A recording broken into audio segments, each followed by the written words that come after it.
தமிழக மக்களே வணக்கம். இப்போ நம்முடைய தொகுதியில் போட்டியிடக்கூடிய வேட்பாளர்களை பற்றி தெரிந்து கொள்ள போகிறோம். அது எப்படின்னு பார்த்தீங்கன்னா, உங்களுடைய மொபைலில் ப்ளே ஸ்டோரில் ECINET அப்படின்னு சொல்லி டைப் பண்ணுங்கள். எலெக்ஷன் கமிஷன் ஆஃப் இந்தியா இந்திய தேர்தல் ஆணையம் ஒரு ஆப் வெளியிட்டிருக்காங்க. அதில் போய்ட்டு இதை நீங்கள் டைப் பண்ணோன்னே உங்களுக்கு இன்ஸ்டால்னு ஒரு ஆப்ஷன் வரும். இன்ஸ்டால் பண்ணிக்கோங்க. அதுக்கப்புறம் ஓப்பன் ஆப்ஷன் வரும். நான் ஏற்கனவே இன்ஸ்டால் பண்ணியிருக்கிறதுனால ஓப்பன் டைரெக்டாக ஆப்ஷன் வருது. அதை இன்ஸ்டால் பண்ணிவிட்டு அதுக்கப்புறம் ஓப்பன் கிளிக் பண்ணுங்கள்.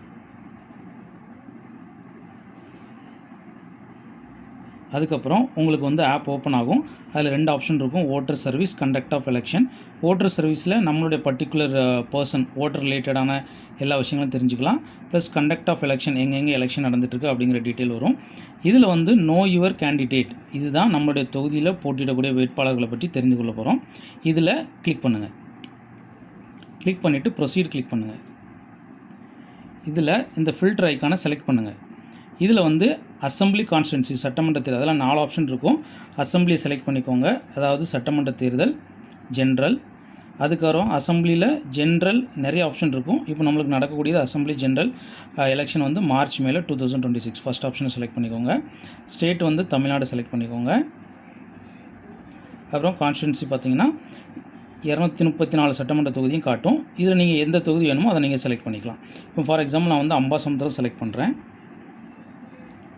அதுக்கப்புறம் அந்த டிக் மார்க்கை செலக்ட் பண்ணணும். இதில் பார்த்தீங்கன்னா 38 பேர் வேட்புமனு தாக்கல் பண்ணியிருக்காங்க. அதில் 5 பேர் தான் அக்செப்டட் ஆகிருக்கு. ஸோ அந்த அக்செப்டட் நாமினேஷன் நம்ம செலக்ட் பண்ண போகிறோம். இந்த 5 பேர் தான் தேர்தலில் போட்டியிட்டாங்க. அது யாருன்னு பார்த்தீங்கன்னா ராஜகோபால், விபி துரை, சிவசங்கரன், அதுக்கப்புறம் இசக்கி கண்ணன், அதுக்கப்புறம் இசக்கி சுப்பையா. இப்போ இதில் பார்த்தீங்கன்னா ஆப்ஷன்ஸ் நிறைய இருக்குது. இதில் ஜஸ்ட் டைரெக்டாக நம்ம தெரிஞ்சுக்கலாம் எந்த கட்சி சார்பாக போட்டிடுதாங்க, அவங்களுடைய நாமினேஷன் அக்செப்ட் ஆயிருக்கா என்ன. வேறு அம்பாசமுத்திரம் தொகுதியில் போட்டிடுதாங்க. கிரிமினல் ஆன்டிசென்ட் அப்படின்னு இருக்குது பார்த்தீங்களா, அது எஸ்ன்னு கொடுத்துருந்தா அவர் மேலே குற்ற வழக்குகள் இருக்குது அப்படின்னு அர்த்தம்.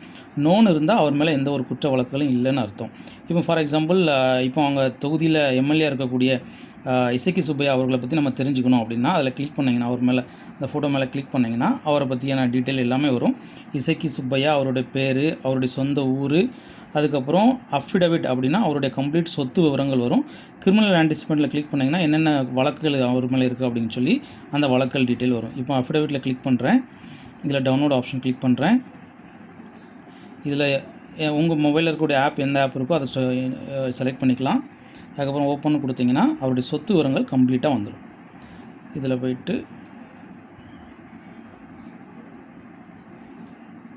இதுதான் அவருடைய சொத்து விவரங்கள். இந்த மாதிரி தெரிஞ்சுக்கலாம்.